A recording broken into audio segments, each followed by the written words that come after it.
Dustin Lampros. I'm 27 from Freeburg, Illinois. I'm fighting out of Sanford MMA in Deerfield Beach, Florida. How are you guys doing? We're good, man. How are you? This is a big moment. You're kicking the day off. How are you feeling right now? I'm feeling wonderful, on cloud nine. Well, talk to us about your journey, man. I mean, obviously, getting into martial arts. Where did it start for you? I'm from the Midwest, and actually where I'm from, there isn't really any martial arts. Kind of just stumbled upon it. I think it was more or less like destiny, I would say. But I started off at a little gym when I was like 14. I started training like once a week maybe, just kind of wanting to learn how to defend myself and whatnot. And then my dad was actually buying tickets to a show on my 15th birthday for me and my friends to go to, and the promoter was like, do you know anybody that would want to fight? And we need some guys. And he's like, oh, I'll ask my son. So he asked me, and I took my first kickboxing fight on my 15th birthday. And that's kind of how it all kind of unraveled. But throughout high school, I was into football, baseball, mainstream sports, and kind of fell off from the fighting and the training. And then when I was 17, I met Tyron Woodley at a church in Washington Park, and kind of told him that I was a big fan of MMA. I loved it, and he invited me out to one of his gyms. And he said, well, he didn't have the gym yet. He had the gym in like 2 years. So he's like, in 2 years, I'll have the gym, come out and train with me. So after my senior year, I was in St. Louis after my last football game, kind of like, what am I going to do? And I was like, let's call Tyron Woodley, see if he has that gym open. So we called him. He had the gym open for like 3 months at the time, and I went out there and started training with him, and had my first 3 amateur fights under him. That's crazy. So I guess, did you have the support of your family the whole time? Imagine if your dad signed you up for kickboxing at 15, that he supported you. Yeah, of course. Yeah, my parents supported me. They didn't really know anything about it. My dad poured concrete for a living. My mom, she painted and was a bartender. So, they didn't really know a whole lot. They thought it was cool, and they were there for me. That's awesome. So have you had to support yourself through other means on the way, or has it just been all fighting the whole way? Yeah, no. So I didn't go to college. I trained. I would drive like an hour to St. Louis every day because I'm from Southern Illinois. I would go over and train with Tyron, and then when I think it was 19, my 3rd amateur fight, I broke my hand, and I was kind of out of commission. I was just in rehab with it, and my dad owned a little concrete company, so I'd work with him from time to time. I worked as a physical therapist assistant from that rehab place. I was there for so long that I was like, hey, you guys should hire me. So they ended up hiring me, and I worked there for like 9 months. And then it was about that time where Tyron was taking off with his career, and he was like, listen, if you really want to make a career out of this, you need to head down to South Florida and dedicate your life to it. So within like a day and a half, I packed my car and I was gone, like literally on a day's notice. I had a girlfriend of 3 years at the time, my family, everything, and I made a very big decision, and I headed down to South Florida for training. Undefeated so far in the career, right? So, I guess, do you feel like it was the right decision for you? Yeah, of course. Not having a background, and, I consider when I moved down to South Florida, my first real training, understanding what it is to be a professional mixed martial artist, or a mixed martial artist in general. When I was training back home, I was training once, twice a week. Still being just an average 18, 19-year-old kid, wasn't really in it. And then when I moved down there, that's when, I understood, like, holy shit, like, what am I getting myself into? I was down there at an American Top Team, and it was, the best of the best. So I got kind of thrown in there with the Sharks as an amateur on the pro team, and I just had to learn how to swim from there. That's amazing. So you started out at ATT and then went over to Sanford? Yeah, I was there for like 3 years, and then I went home for a little bit and tried to help my mom out. And about 8 months later, and I turned pro when I went home, went 2-0. Kind of decided, I got to get back down to Florida. The training there wasn't what I needed. I was behind in the game. 21, 22 years old.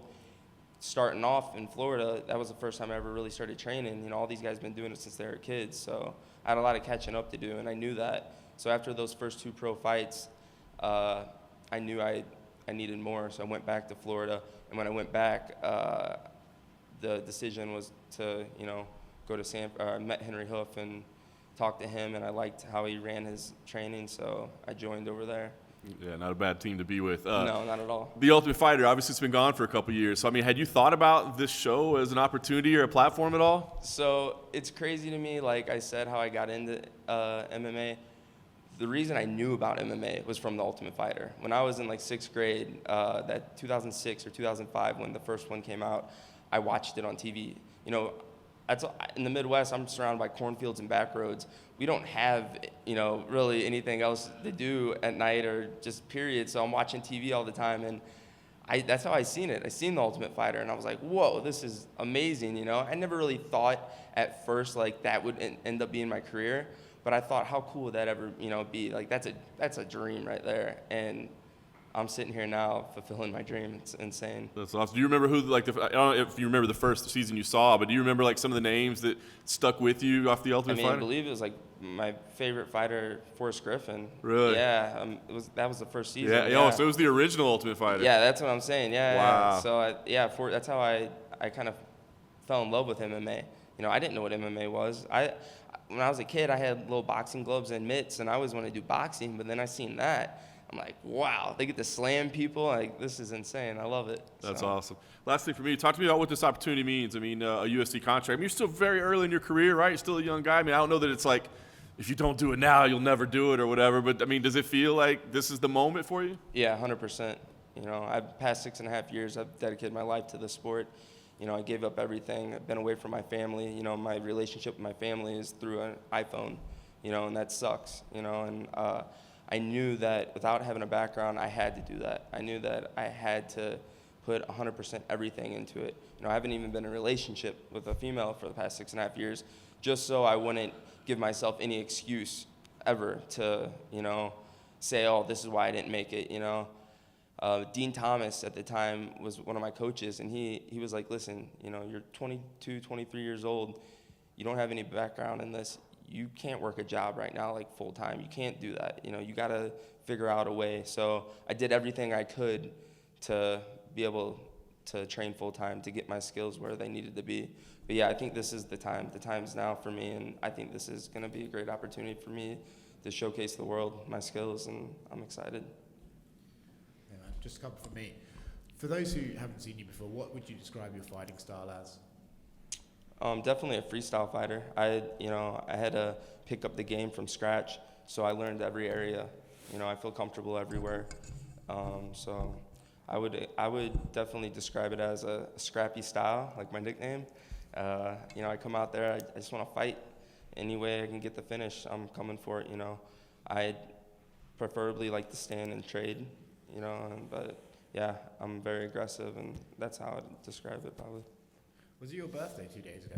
Yeah, I just turned 27. Happy birthday. Thank you. So leading into an opportunity like this, do you think, well, this is probably my last chance to party it up for a while, so did you have a good night out, or did you stay dedicated and get ready to come into this fresh?